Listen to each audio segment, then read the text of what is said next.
감사합니다.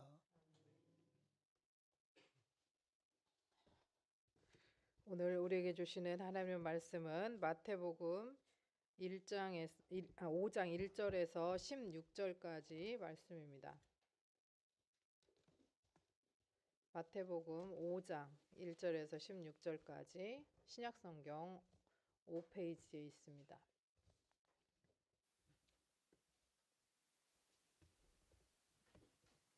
함께 교독하겠습니다. 예수께서 무리를 보시고 산에 올라가 앉으시니 제자들이 나아온지라. 입을 열어 가르쳐 이르시되 심령이 가난한 자는 복이 있나니 천국이 그들의 것임이요. 애통하는 자는 복이 있나니 그들이 위로를 받을 것이미요. 온유한 자는 복이 있나니 그들이 땅을 기업으로 받을 것이미요. 위에 줄이고 목마른 자는 복이 있나니 그들이 배부를 것이미요. 긍휼히 여기는 자는 복이 있나니 그들이 긍휼히 여김을 받을 것이미요. 마음이 청결한 자는 복이 있나니 그들이 하나님을 볼 것이미요. 화평하게 하는 자는 복이 있나니 그들이 하나님의 아들이라 일컬음을 받을 것이미요. 의를 위하여 박해를 받은 자는 복이 있나니 천국이 그들의 것임이라. 나로 말미암아 너희를 욕하고 박해하고 거짓으로 너희를 거슬려 모든 악한 말을 할 때에는 너희에게 복이 있나니 기뻐하고 즐거워하라. 하늘에서 너희의 상이 큼이라. 너희 전에 있던 선지자들도 이같이 박해하였느니라. 너희는 세상의 소금이니 소금이 만일 그 맛을 잃으면 무엇으로 짜게 하리요. 후에는 아무 쓸데없어 다만 밖에 버려져 사람에게 밟힐 뿐이니라. 너희는 세상의 빛이라. 산 위에 있는 동네가 숨겨지지 못할 것이요. 사람이 등불을 켜서 말 아래에 두지 아니하고 등경 위에 두나니 이러므로 집 안 모든 사람에게 비추느니라. 이같이 너희 빛이 사람 앞에 비치게 하여 그들로 너희 착한 행실을 보고 하늘에 계신 너희 아버지께 영광을 돌리게 하라. 아멘. 이것은 하나님의 말씀입니다. 날씨가 이렇게 안에는 지금 또 이렇게 들어오니까 덥긴 한데 오락가락합니다. 내일은 더 춥다고 하는데 건강 관리 정말 유의하셨으면 좋겠습니다.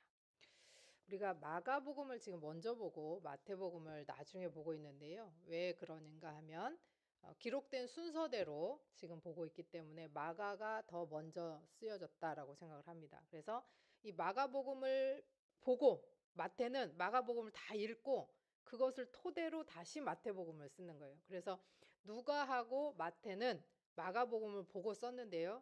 마태복음하고 마가복음의 유사도 요즘으로 그걸 돌리면 90%가 나옵니다. 예, 그건 무슨 말이에요? 마태가 마가복음을 베껴 썼다 그 뜻이에요. 누가복음은 한 50% 비슷합니다. 그러니까 다른 내용들이 조금 있고 뭐 장소가 조금 다르다거나 용어가 조금 다르다거나 뭐 이런 것들도 있고 아예 없는 그래서 마태의 특수자료, 마가의 특수자료, 누가의 특수자료 이런 용어들을 사용합니다. 왜 그러면 복음서가 4개나 되고 이렇게 좀 다 다른가? 왜 그렇다 그랬습니까? 편지를 읽는 사람들이 달라요. 독자가 달라서 그래요. 마가복음은 로마 사람들에게 쓴 거예요. 그러니까 그들의 문화에 맞게 썼어요. 그럼 마태복음은 누구한테 쓴 거라고 그랬을까요? 유대인들한테 썼어요. 그러면 유대인들이 읽고 이해하기 쉽도록 또 이해가 되도록 해야 되겠죠. 그러면 복음서, 예수 그리스도에 대한 복음을 유대인들을 향해서 썼다. 그럼 유대인들은 구약을 알고 있어요? 모르고 있어요? 구약을 알고 있어요. 구약에 나오는 그 메시아. 그 메시아가 바로 니들이 기다리는 메시아가 바로 예수님이다. 예수 그리스도다. 예수가 바로 그리스도다. 라고 하는 얘기를 하기 위해서 세리 마태가 이 복음서를 쓰고 있는 거예요. 그러니까 하나님의 이 땅에 온 메시아 왕으로 예수 그리스도가 그분이 이 땅에 오셨다라고 하는 겁니다. 그래서 이사야서에 그 예언된 53장에 예언된 그다음에 임마누엘이라고 하는 단어가 이사야서에 여러 번 나오잖아요. 그 임마누엘이 하나님이 우리와 함께 하시는 그러니까 신으로서 하나님이 이 땅에 오신 신으로서 예수 그리스도가 오셨다라고 하는 얘기를 해주고 있는 것입니다. 그 예수님은 그런데 그 하나님의 아들 신으로서 이 땅에 오셨는데 아주 낮고 천한 마국간을 통해서 오셨을 뿐만 아니라 그의 사역이 이사야처럼 왕들을 임금들을 향해서 한 게 아니라 너무나 평범하고 어쩌면 너무나 비천하고 사람들이 가까이 가고 싶지 않아 했던 갈릴리, 또 제2의 고향이라고 하는 가버나움, 이런 곳에서 가난하고 억눌리고 힘없고 나약한 이들과 함께 사역을 시작하시고 그들에게 말씀을 선포하시는 것을 보게 됩니다. 그래서 하나님 나라, 그분이 예수 그리스도가 선포하는 하나님 나라는 세상의 힘, 또 권력, 경쟁 이런 것이 아니라 우리가 그 주기도문을 외울 때 보면 하나님의 뜻이 하늘에서 이루어진 것 같이 땅에서도 이루어지게 하소서라고 하는 표현을 쓰는데요. 이 하나님의 나라가 어떻게 이루어져야 하는지에 대한 이야기들을 우리에게 계속해서 해주고 있는 것이죠. 그러니까 경쟁이나 세상의 힘이나 권력이나 돈이나 이런 게 아니라 오히려 그것들을 베풀고 내어주면서 하나님 나라가 확장되어지는 거지, 그것들을 움켜잡으면서 확장되어지는 것이 아니다라고 하는 겁니다. 자, 하나님 나라, 마태복음에는 하나님 나라라고 하는 단어보다는 하늘나라라는 단어를 씁니다. 그래서 바실레이아가 나라라는 뜻인데요. 우라논이 하늘이라는 뜻이에요. 우라논. 그래서 해 바실레이아 톤 우라논 이렇게 써가지고 하나님 나라가 아니라 하늘나라. 그래서 회개하라, 뭐가 가까이 왔다? 천국, 하늘나라가 가까이 왔다 라고 얘기하지 하나님 나라, 테오스라는 말을 쓰질 않습니다. 마태복음. 물론 뭐 그렇다고 해서 한 번도 안 쓰냐? 그렇지 않죠. 이게 혼용하기도 해요. 하나님 나라가 나오고 하늘나라가 나오기도 하는데 하늘나라라고 하는 용어를 훨씬 많이 써요. 이 왜 하늘나라라고 하는 용어를 이렇게 쓸까? 근데 누가복음 6장 20절에 보면 병행구절이거든요. 이 산상수훈 팔복이 나오는 누가복음 6장이 병행구절인데 누가복음 6장 20절에는 이렇게 나옵니다. 예수께서 눈을 들어 제자들을 보시고 이르시되 너희 가난한 자는 복이 있나니 하나님의 나라가 저희 것이며, 이렇게 돼 있어요. 그러니까 누가복음에는 하나님 나라라고 하는 용어를 쓰고 있어요. 누가복음은 누구에게 쓴 편지입니까? 이방인들에게. 그런데 원래 독자는 누구냐면 의사 누가가 데오빌로 각하에게라고 되어 있어요. 사도행전도 마찬가지고 누가복음 사도행전을 누가가 썼는데요. 데오빌로 각하에게 내가 그동안 되어진 일을 기록해서 보내는 것이 옳다고 생각하여라고 시지를 써놨거든요. 그러면서 데오빌로 각하가 누군지 정확히 나오진 않아요. 성경에도 더 이상. 그래서 이게 아마 데오빌로 각하가 로마 사람, 특별히 이방인이었을 것인데 이방인들을 향해서 쓴 글 같다. 그러면서 그 누가복음을 이렇게 연구하다 보면 가난한 사람, 연약한 사람, 사회적 약자들을 위해서 쓴 것 같다. 이렇게 나와요. 여기서는 하늘나라가 아니라 하나님 나라, 그러니까 테오스라고 하는 단어를 쓰면서 하나님이라고 하는 단어를 쓰면서 바실레이아 투 데오라는 말을 쓰면서 앞에 그 썼던 하늘나라하고는 조금 다른 용어를 쓰고 있다는 거죠. 그러면 마가나 누가는 하나님 나라라고 하는 테오스라고 하는 하나님이라는 이름을 사용하고 있는데 왜 마태는 그 하나님이라는 단어 대신 하늘이라고 하는 표현을 썼을까요? 이유가 뭐겠어요? 자, 마태복음의 독자가 누구다? 유대인이다. 그러면 유대인들의 습성을 알아야 돼요. 유대인들은 하나님 또는 하나님의 이름을 직접 입으로 내뱉는 것에 대해서 어떻게 생각하냐면 하나님의 이름을 망령되이 일컫지 말라. 그 계명을 어기는 거라고 생각해요. 그러다 보니까 구약 성경에 야훼라고 하는 단어가 나오면 어떻게 했다 그래요? 서기관들이 붓을 놓고 들어가서 목욕 재개를 하고 와가지고 그걸 썼네. 그걸 신명사문자, 하나님의 이름 신성한 글자라고 했어요. 그리고 그 발음도 야훼라고 발음을 못해. 안 해. 왜 감히? 우리도 부모님 이름 부를 때 뭐 양 일자 승자입니다 이렇게 하는 것처럼 하나님 이름을 감히 못 부르는 거예요. 그러니까 뭐 너무 과하다라고 생각할 수도 있죠. 저도 그렇게 생각할 수도 있지만 그만큼 유대인들은 하나님에 대한 경외심, 두려움, 존경심 이런 것들을 갖고 있었단 말이에요. 그래서 하도 그 신명사문자는 모음 빼고 그 자음만 쓰다 보니까 발음을 잊어버렸어요. 그래서 우리가 여호와라고 하는 거 야훼, 좀 더 가깝게는 야훼일 것이다라고 하지만 그거는 진짜 발음이 아니고 추정, 그랬을 것이다라고 하는 거예요. 그래서 야훼라고 하는 단어가 나오면 서기관이 갔다 와서 목욕하고 그거를 쓰지도 못하고 그 모음은 빼고 자음만 쓰고 이렇게 했는데 그래도 신명 사문자가 써 있어요. 그러면 뭐라고 읽어요? 그거를 야훼로 못 읽고 아도나이 이렇게 읽었어요. 주님, 나의 주님. 근데 나의 주 여호와 이렇게 나올 때도 있을 거 아니에요. 나의 주 여호와. 그러면 아도나이 아도나이 이렇게 읽은 건 아니고 아도나이 엘로힘. 엘로힘은 전능하신 하나님이라는 뜻인데 야훼라고 하는 이름을 감히 사용하지 못해서 그렇게 했다는 거예요. 자, 이제 이해가 좀 되시죠? 그럼 마태 입장에서는 유대인들에게 니들이 그렇게 구약에서 예언자가 예언하고 기다리던 메시아가 바로 예수님이다 하려고 하는데 하나님 나라 하면서 떼오스 그리고 딱 써버리면 유대인 입장에서 이것이 하나님의 이름을 망령때 일컫네? 라고 하면서 처음 딱 보면서부터 안 읽어버리고 싶다는 거예요.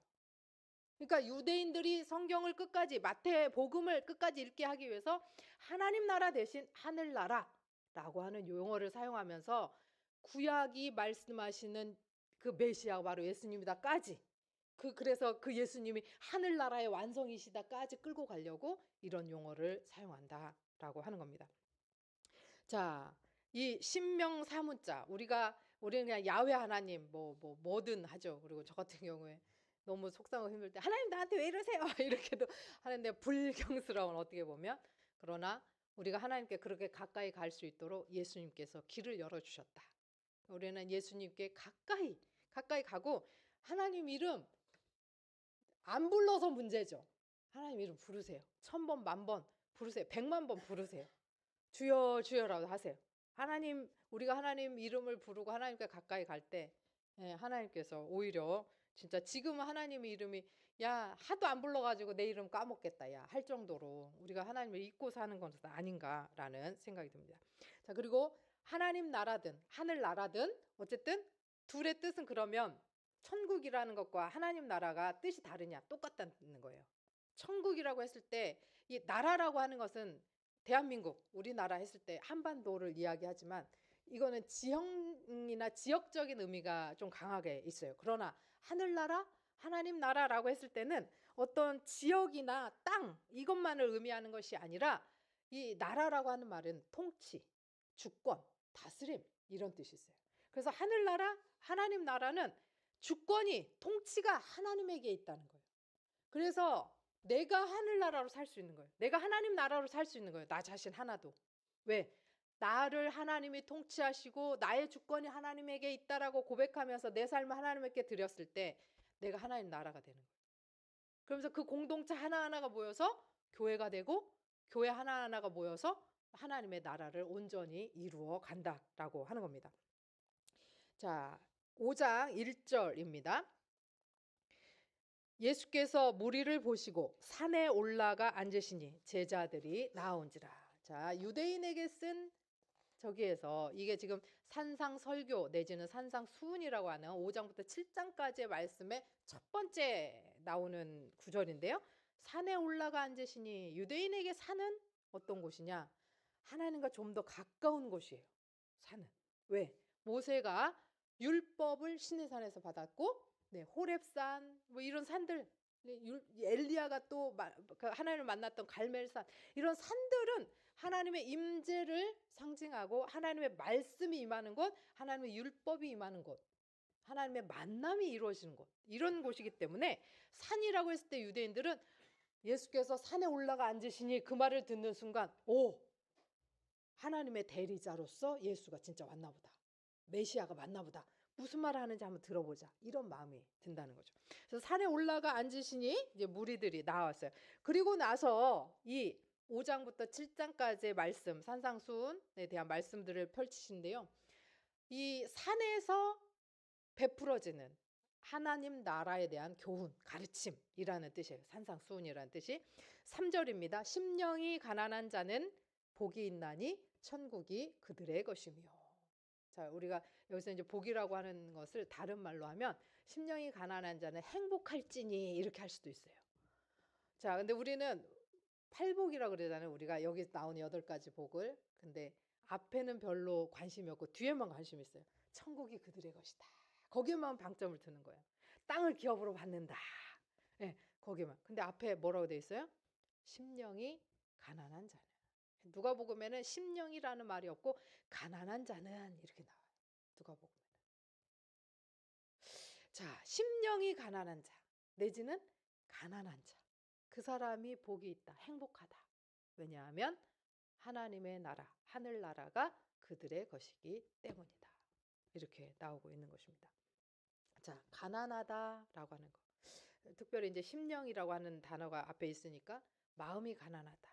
가난하다라고 하는 말은 진짜로 물질적으로 돈이 없는 상태도 의미합니다. 그러나 그것보다 더 뛰어넘는 의미가 있는데 마음이 쪼그라들어 있다. 이런 의미가 있어요. 마음이 쪼그라들어 있고 엄청 움츠러들어 있는 자존감 바닥인 이런 사람. 내가 뭘 하겠어? 아무것도 할 수 없어. 이런 마음. 그래서 여기서 가난하다는 것은 돈이 없는 상태이기도 하지만 마음이 쭈그러들고 움츠러들어서 누구에게도 나 자신을 내어줄 수 없는. 그래서 이 사람은 어떤 상태냐면 완전히 자기는 없고 하나님 아니면 나는 아무것도 할 수 없습니다라고 하는 상태. 그러면 특별히 누가복음 왜 심령이라는 말을 빼고 그냥 가난한 자는 했을까? 여러분들도 사셔도 아시다시피 돈이 있으면 어떻게 돼요, 우리가? 심령이 가난해지기가 어려워요. 돈이 있으면. 특별히 자본주의 사회, 돈이 99%는 해결하는 것 같아요. 진짜. 어떻게 보면 한 99%는 해결하는 게 아닌가 싶어요. 그러니까 우리가 돈이 일만하게 뿌리라고 하면서도 그래서 그 욕심이 결국은 사망으로 우리를 인도한다고 하면서도 우리도 여러분들만 아니고 저까지도 돈에 이렇게 팔려가고 마음이 팔리고 이런 것들을 볼 수 있어요.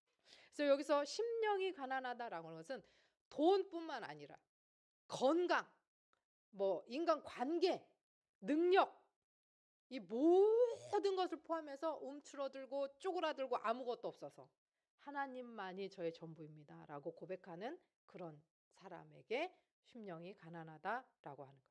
그렇게 하나님만이 저의 전부입니다라고 해서 나를 통치하시는 분은 하나님이시다. 나의 통치권을 하나님께 내어 맡길 때 바로 하나님 나라 천국이 이 안에서 이루어지는 거죠. 왜? 하나님 나라는 땅의 개념이 아니라 누가 통치하느냐의 개념이기 때문에 그렇다라고 하는 것이죠. 자, 이사야서 61장 1절 말씀을 누가가 4장 18절에 인용합니다. 주의 성령이 내게 임하셨으니 이는 가난한 자에게 복음을 전하게 하시려고 내게 기름을 부으시고 나를 보내사 포로된 자에게 자유를 눈먼 자들에게 다시 보게 함을 전파하며 눌린 자를 자유롭게 하고. 자, 예수님이 이 땅에 오셔서 성령이 임하셨는데 예수님께서 이 땅에 오셔서 성령이 임하시고 선포한 것이 어떤 거냐? 바로 주님이 전한 복음은 가난한 자들에게 심령이 가난하고 진짜 물질적으로 없고 그래서 나 자신을 하나님께 내어 맡겨야만 하는 자에게 가서 선포한 거예요. 포로된 자에게 자유를, 눈먼 자에게 다시 보게 하는 자유를. 이것이 바로 예수 그리스도가 하나님밖에 없습니다라고 고백하는 자들에게 주는 자유. 그 통치가 이루어지는 자유라고 하는 겁니다. 그래서 하나님 나라는 마음이 가난할 때 먼저 이루어지고 우리의 모든 것들이 가난하게 하나님 앞에 나아갈 때 시작된다. 그래서 나를 높이는 사람은 결국 무너지게 되어 있다. 뭔가라도 내가 할 수 있다라고 하는 것은 무너지게 되어 있다라고 하는 겁니다. 그리고 애통하는 자 위로를 받는다. 그렇죠. 우리는 위로를 받고 싶다는 마음은 있지만 애통은 하고 싶지 않죠. 근데 애통해 봐야 위로를 받죠. 애통해 봐야 누군가를 위로하죠. 어떻게 느끼겠어요? 어떻게 알겠어요? 내가 그런 고통 안 당해 봤는데 어떻게 알겠어요? 모르죠. 그래서 애통해 봐야 위로를 받는 거예요. 애통하는 자가 위로를 받습니다. 또한 친절하게 온유한 자, 친절한 자, 자비로운 자 이런 사람이 바로 땅을 기업으로 받는다라는 말씀을 주십니다. 제가 이 말씀을 붙들고 하나님 내가 정말 친절하고 자비롭게 살 테니까 땅 좀 줘봐요. 그랬었고 저기 산 거기에 그린벨트가 풀리면 우리 교회를 거기다 한번 지어봤으면 어떨까 하게 기도를 한 적이 있었었는데 그게 되진 않았지만 여러분 온유하게 친절을 베풀면 하나님께서 땅을 주신다라고 했는데 아까 나라라고 하는 게 땅의 개념도 있다 그랬잖아요. 하나님 나라라고 했을 때 땅의 개념. 이제 그 땅을 주실 때 그 땅의 통치자가 누굴 것인가를 정해야 되죠. 하나님으로 정해야 우리는 하나님 나라를 사는 거예요. 그러니까 온유하게 살아서 하나님이 우리에게 땅을 기업으로 주셨다 할지라도 내가 그 땅의 주인으로 살면 그 땅은 하나님 나라가 안 되고 그 땅은 악의 나라가 될 수밖에 없다라고 하는 거죠. 그다음에 의에 줄이고 목마른 자는 복이 있나니 그들이 배부를 것이다. 그러니까 우리는 배부를 것이다만 관심 있지만 의에 줄이고 목말라야 된다. 의에 줄이고 목마른다. 의라고 하는 거, 공의, 정의, 제가 여러 번 말씀드렸죠. 공의, 정의, 뭐 하나님과 사람과의 관계, 사람과 사람과의 관계. 근데 뭐 무자르들 딱 잘라서 말할 수 없다 그랬어요. 어쨌든 근데 이 의라고 하는 것은 그냥 올바름, 옳고 그름 거기서 끝나는 게 또 아니라 그랬어요. 히브리어는 굉장히 어려운 내용들도 많이 담고 있고 또 헬라어도 마찬가지로 의미들이 내포하는 의미들이 되게 많아요. 그래서 이 의라고 하는 것은 올바름, 무엇이 옳으냐 그르냐 거기서 끝나는 게 아니라 그 옳고 그름이 어떤 관계까지 영향을 미치냐는 거예요. 그래서 이 옳고 그름이라고 하는 것은 하나님과 사람과의 관계, 인간과 인간과의 관계 안에서 옳고 그름이라고 하는 거예요. 자, 우리가 정의라고 하는 것을 이야기할 때 제가 여러 번 성경 공부에서는 인용을 해드렸는데 한 사람과 10사람이 있어요. 근데 차가 둘 중에 한 곳은 반드시 들이받아야 돼. 가정이에요. 그래서 그 둘 중에 한 곳은 들이받아서 사망자가 나와야 된다. 여러분 어디에 들이받는 게 그나마 나을 것 같아요? 한 명과 10명. 한 명이 좀 나았겠죠. 네, 그렇죠. 자, 한 명이 나아요. 그런데 이 한 명이 누구냐? 양부흥이에요. 양부흥이에요. 저에게 있어서 이 한 명을 들이받는 게 정입니까? 저한테는 미안하지만 이 10명 중에 누군가 대신 죽고 이 한 명 우리 아들이 사는 게 정이죠. 그렇죠? 저에게는. 그래서 정의라고 말할 때 당연히 이게 정의 아니야?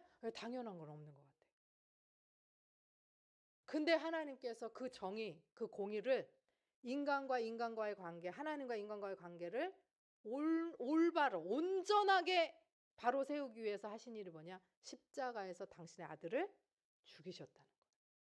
당신의 아들을. 내 정의는 아니 우리 아들 절대 못 죽였는데 하나님의 정의는 당신의 아들을 내어주심으로 바로 세우는 그런 정의였다라고 하는 겁니다. 그러면서 하나님께서 예수님이 이렇게 말씀하십니다. 마태복음 6장 33절입니다. 그런즉 너희는 먼저 그의 나라와 그의 의를 구하라. 그리하면 이 모든 것을 너희에게 더하시리라. 우리는 산상수훈하면 팔복밖에 모르지만 지금 산상수훈은 7장까지 이어지고 있어요. 7장까지. 그 중에 주님이 너희는 그러기 때문에 먼저 그의 나라와 그의 의를 구하라. 그리하면 이 모든 것을 너희에게 더하신다. 그러면 그의 나라, 하나님의 나라, 그 다음에 그의 의, 하나님의 의를 구하는 것이 무엇인가? 마태복음 22장 37절입니다.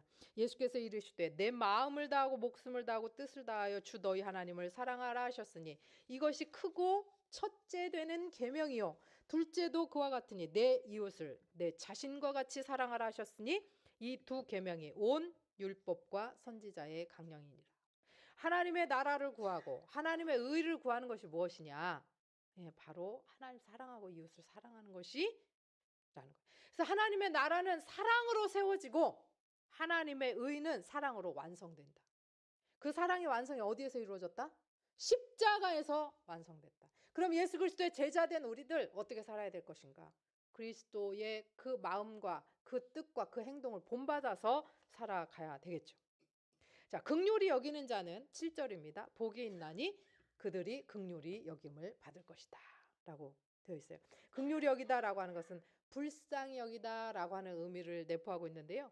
근데 그 이상, 불쌍히 여기다라고 하는 이상의 거예요. 어떤 거냐면 하나님의 눈으로 그들을 바라보는 거예요. 불쌍히 여기는데 그냥 좀 안 됐다 불쌍하다가 아니라 하나님의 눈으로 그들을 바라보는 거예요. 우리의 눈은 이해관계가 있어요. 그래서 내가 좀 친한 사람, 내가 좋아하는 사람을 긍휼히 여기죠. 내가 좋아하지 않고 내가 좀 친하지 않고 나랑 안 맞는 사람 긍휼히 여기는 눈이 싹 없어져요. 그런데 하나님의 사랑은 우리와 같은 감정적인 사랑이라고 안 했잖아요. 하나님 사랑 어떤 사랑? 언약적인 사랑. 약속의 사랑, 법정적인 사랑. 그러니까 하나님께서는 그런 감정적으로 흔들리는 게 아니에요. 그러니까 하나님은 이 세상 모든 사람들이 안타까워. 그 모든 사람들을 향한 긍휼한 마음이 있어요. 그러니까 하나님은 그 죄인들을 위해서 하루를 천년같이, 천년을 하루같이 기다리시는 분이라는 거죠. 그래서 여기서 긍휼히 여기는 자가 복이 있나니, 긍휼히 여기는 받는다, 이 뜻이 뭐냐? 나에게 죄 지은 자를 용서해 준 것처럼 나의 죄도 용서해 주십시오 하고 비슷한 맥락인데, 하나님의 눈으로, 하나님의 긍휼로 다른 사람들을 바라봐라. 그런 거예요. 그럴 때 내가 하나님의 눈으로 그들을 바라보고 그들을 긍휼히 바라볼 때 하나님께서도 나를 긍휼히 바라보시고 나를 용서해 주시고 나를 귀하게 여겨 주시고 위로해 주시고 한다라고 하는 겁니다. 그래서 이 하나님의 눈으로 바라보는 것은 그냥 바라보기만, 아유 어떡해 안 됐네, 아유 안 됐네, 너 목말라서 어떡하니, 여기서 끝나는 것이 아니라는 겁니다. 예, 우리가 아까 교동문에서 읽은 것처럼 우리에게 필요한 거 모든 거 다 알고 계신다, 그 말 하나님께서 우리를 공급해 주실 것이다 라고 하는 의미가 담겨 있죠. 그래서 이 하나님의 눈으로 바라본다 이 말에는 행동, 하나님의 사랑, 이것이 결합되었다. 그래서 긍휼이라고 하는 단어, 또는 온유함이라고 하는 단어, 믿음이라고 하는 단어, 사랑이라고 하는 단어는 명사가 아니라 동사다. 행동이 같이 따라가야 되는 단어다라고 하는 겁니다. 자, 마태복음 25장에서 이 긍휼의 실천을 마지막 심판의 기준으로 예수님이 이야기하십니다. 25장 40절 같이 한번 읽어보겠습니다. 임금이 대답하여 이르시되 내가 진실로 너희에게 이르노니 너희가 여기 내 형제 중에 지극히 작은 자 하나에게 한 것이 곧 내게 한 것이니라 하시고. 예. 지극히 작은 자 하나에게 한 것이 곧 내게 한 것이다. 또 조금 지나면 뭐라고 나옵니까? 지극히 작은 자에게 하지 아니한 것이 곧 나에게 하지 아니한 거다. 근데 질문하죠. 말라기서와 같이, 하나님 우리가 언제요? 막 이렇게 질문합니다. 네. 우리가 도대체 언제 그 주님이 오셨는데 돌보지 않았으면 이렇게 안 했습니까? 그다음에 또 잘한 사람들, 돌본 사람들, 언제요? 제가 언제 주님께 그렇게 대접을 했습니까? 라고 질문해요. 그때 주님이 작은 자 하나에게 한 것이, 작은 자 하나에게 하지 않은 것이, 아니한 것이 나한테 한 것이고 나한테 하지 아니한 것이다 라고 이야기하는 거죠. 하나님 나라는 이렇게 긍휼이, 사랑이 그냥 아유 그랬구나 말해서 끝나는 것이 아니라 실천으로 흘러가는 그런 나라다, 그겁니다. 자, 마음이 청결한 자는 복이 있나니 그들이 하나님을 볼 것이다. 8절 말씀인데요. 청결하다라고 하는 것은 뭐 이렇게 깨끗하다라고 하는 의미이기도 한데, 우리가 이제 손이면 그냥 손 이대로 있어야 되는데 손에 세균도 묻고 만약에 우리가 화분을 만졌다면 흙도 묻고 그렇잖아요. 그때 깨끗하지 않다 그래요. 그래서 여기서 깨끗하다라고 하는 것은 뭔가 불순물이 섞이지 않은 순수한 그런 뜻입니다. 그래서 순수하게 불순물이 섞이지 않은 마음이었을 때, 그런 마음일 때 하나님을 볼 수 있다는 거예요. 하나님을 바라보려면 우리의 마음에 순수하지 않은 것들을 내보내야 된다는 거예요. 근데 우리가 순수하다라고 생각하지만 사실은 깊이 들어가 보면 내 욕심이 있는 것들을 발견할 수 있어요. 아니라고 하지만 내 욕심, 내 생각, 이런 것들이 있는 것을 볼 수 있어요. 그래서 하나님의 눈으로, 이것도 그러니까 아까 긍휼도 하나님의 눈으로 바라보는 그건데, 마음이 청결하다라고는 하나님의 눈으로 바라볼 수 있는 그 거룩한 눈을 가져야 된다라고 하는 겁니다. 시편 24편 3절 4절입니다. 여호와의 산에 오를 자 누구며 그의 거룩한 곳에 설 자가 누구인가? 곧 손이 깨끗하며 마음이 청결하며 뜻을 허탄한 데에 두지 아니하며 거짓 맹세하지 아니하는 자로다. 그러니까 내 마음이, 내 손이, 내 몸이, 내 육체가 섞이지 않고 순수하게 하나님만을 바라보는 상태. 그래서 하나님을 바라보는 그 사람이 하나님을 볼 수 있는 그 상태를 이야기하는 겁니다. 또 9절입니다. 화평하게 하는 자는 복이 있나니 그들이 하나님의 아들이라 일컬음을 받을 것이다. 자, 화평하게 하다라고 하는 것은 우리가 지난주에도 평화에 대해서 얘기했는데, 평화라고 했을 때 전쟁이 그친 상태를 뛰어넘는다 그랬죠. 전쟁이 그친 상태를 뛰어넘어서 하나님과 인간과의 관계, 사람과 사람과의 관계가 온전히 되는 것이 영원한 샬롬, 평화의 나라라고 얘기를 했는데, 화평하게 하다라고 하는 것도 그냥 싸움을 멈춘 상태가 아니에요. 그래서 화평하게 하다는 것은 적대적인 관계를 풀어서 서로가 평화한 상태로, 그러니까 관계가 회복되는 상태로 나아가는 것을 우리는 화평하게 한다. 그래서 하나님의 사랑으로, 적대적인 관계, 싸움 이런 것들이 하나님의 사랑으로 회복되는 것이 바로 화평하게 한다는 거예요. 로마서 12장 18절에 보면 할 수 있거든 너희로서는 모든 사람과 더불어 화목하라라고 이야기를 하시죠. 그리고 에베소서 2장 14절에서 17절을 보면 주는 평화이신지라, 화평이신지라 라고 하시면서 중간에 막힌 담을 허시고 라고 이야기합니다. 그 중간에 막힌 담을 뭘로 하셨다? 십자가로, 예수 그리스도의 십자가로 그것을 하셨다는 거예요. 예수 그리스도가 이 땅에 화평으로 오셨다는 거예요.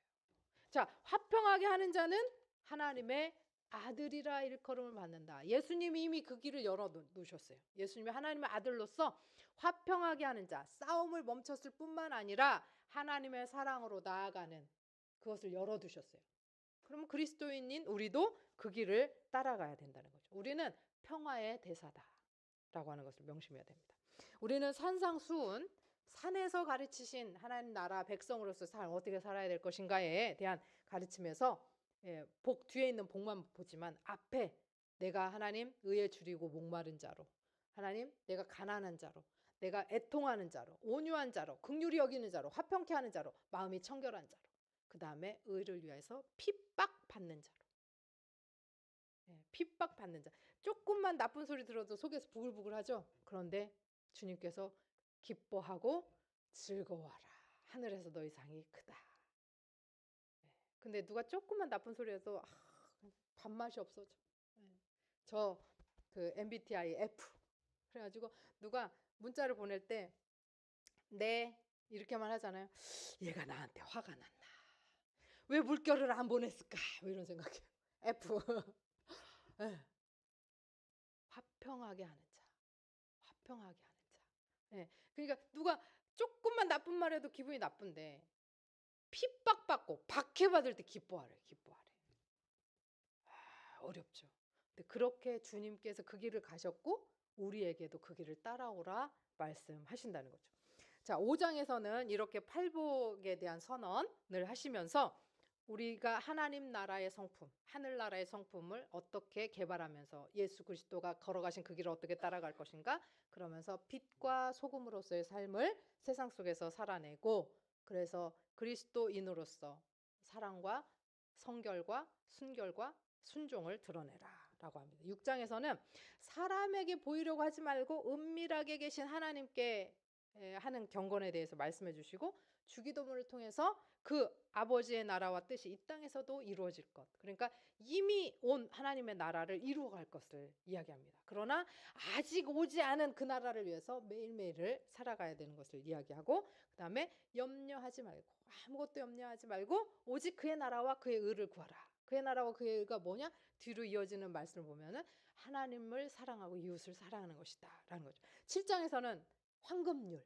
남을 비판하지 말라. 대접을 받고자 하면 대접받고자 하는 대로 남을 대접하라 라고 하고, 그 다음에 그래서 대접받고자 하는 대로 대접하라 라고 하면서 그렇기 때문에 사랑으로 나아가야 된다라고 하는 5장부터 7장까지의 산상수훈의 말씀입니다. 그리고 산상수훈의 거의 끝에서 7장 24절 25절입니다. 같이 읽겠습니다.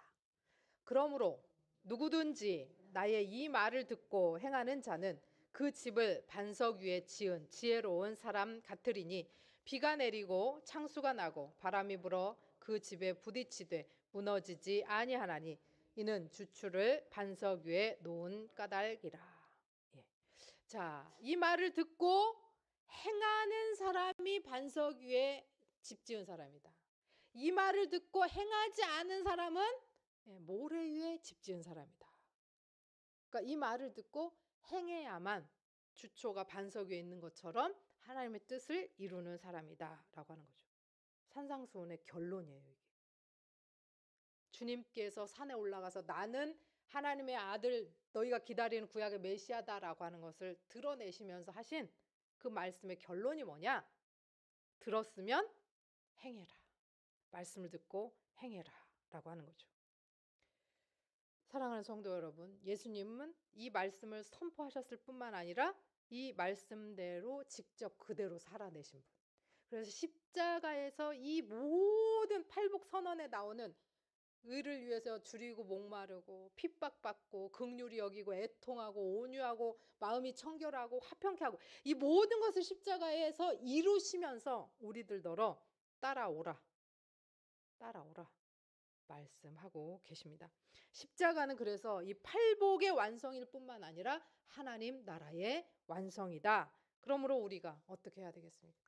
말씀을 듣고 행하는 사람, 말씀대로 사는 사람. 팔복의 정신이 우리의 말에, 우리의 행동에, 우리의 삶에 깊이 물들어 올 때 우리의 가정이, 우리의 교회가, 내가 있는 모든 곳들이 하나님의 나라, 하늘나라가 되는 것입니다.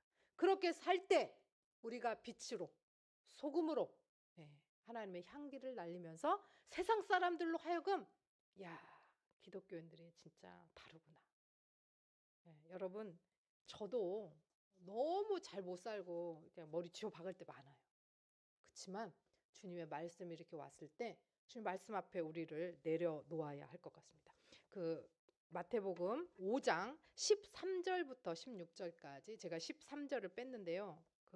저기에서 13절부터 16절까지 같이 한번 천천히 읽어보도록 하겠습니다.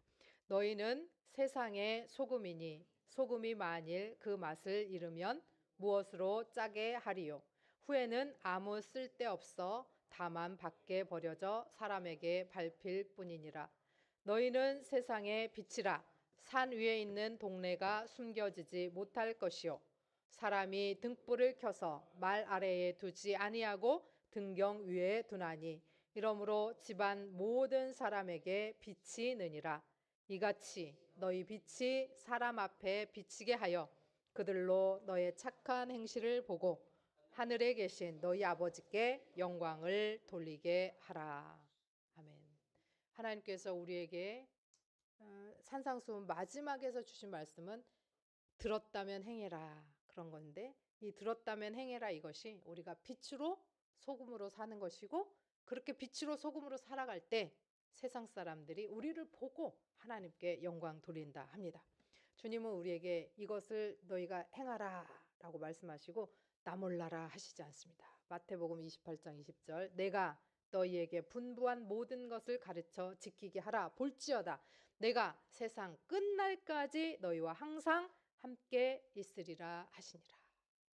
우리가 하나님 나라에서 하나님이 우리의 통치자로 나의 주권을 내어 드릴 때 그때 하나님이 우리와 영원히 함께 하시면서 우리가 빛으로 소금으로 살아갈 수 있도록 우리에게 힘을 주신다라고 하는 거예요. 그래서 하나님의 통치, 하나님 나라, 이 바실레이아가 우리 안에 이루어질 때, 실현될 때 세상 사람들이 우리를 보고 하나님 나라를 바라볼 수 있고 그때 예수 그리스도를 통해서 완성된 그 하나님의 나라가 우리에게 이어지면서 우리를 통해서 세상이 또한 우리가 아브라함처럼 복의 통로로서 사용되면서 하나님의 나라가 확장되어지고 온전하게 이루어질 수 있다. 그리고 우리의 성화가 일어나고 예수 그리스도께서 다시 오시고 마지막 날 영화의 그날까지 나아갈 수 있다라고 하는 것입니다. 저와 여러분의 삶에 하나님께서 개입해 주셔서 하나님이 언제나 동행해 주셔서 임마누엘 해 주셔서 여호와 삼마해 주셔서 우리가 그런 삶을 살아낼 수 있도록 우리의 통치자는 하나님 당신밖에 없습니다. 나는 아무것도 할 수 없습니다. 라고 주님 앞에 내어 맡길 때 저와 여러분이 이 땅의 빛으로 이 땅의 소금으로 살아갈 수 있을 줄 주님의 이름으로 축복합니다. 기도하겠습니다. 사랑의 하나님 아버지, 오늘 말씀을 통해 하나님 나라의 삶으로 부르심을 듣게 하셔서 감사합니다. 우리의 심령이 가난하게 하시고 의를 갈망하게 하시고 긍휼과 평화를 이루는 자로 살게 하옵소서. 그래서 하나님 우리가 그 모든 것을 경험하시고 그 모든 것을 몸소 이루셔서 완성하신 예수 그리스도를 따라 듣기만 하는 자 아니고 말씀으로 행하는 주님의 제자가 되게 하옵소서. 우리의 삶이 주의 빛과 사랑을 드러내게 하셔서 온 땅이 하나님의 그 창조하심을 선포하고 온 땅이 하나님의 통치를 기뻐하며 온 땅이 하나님의 통치 가운데 나아가게 하여 주옵소서. 예수 그리스도의 이름으로 기도합니다. 아멘. 찬송가 이고 영광 돌리게 하옵소서. 이제는 우리 구주 예수 그리스도의 은혜와 하나님의 무한하신 언약적 사랑과 성령의 교통하심이 팔복과 산상수훈의 말씀을 통해서 주와 동행하며 빛으로 소금으로 이 땅에 하나님 나라 하나님의 의를 이루고 화평케 하는 자로 긍휼히 여기는 자로 또 심령이 가난한 자로 그렇게 살아가기를 다짐하는 백만인 성도들과 이 땅에 하나님의 나라를 이루고자 하는 주의 교회들과 그 그리스도를 주로 고백하는 모든 이들에게 특별히 하나님의 나라를 위해 세계 곳곳에 복음을 전파하는 선교사님들을 위해 전쟁과 가난과 질병과 억압과 폭력과 특별히 또한 범죄 가운데 억압받고 있는 모든 고통 속에 있는 이들 위해 이제로부터 영원까지 함께 하시기를 축원하옵나이다. 아멘.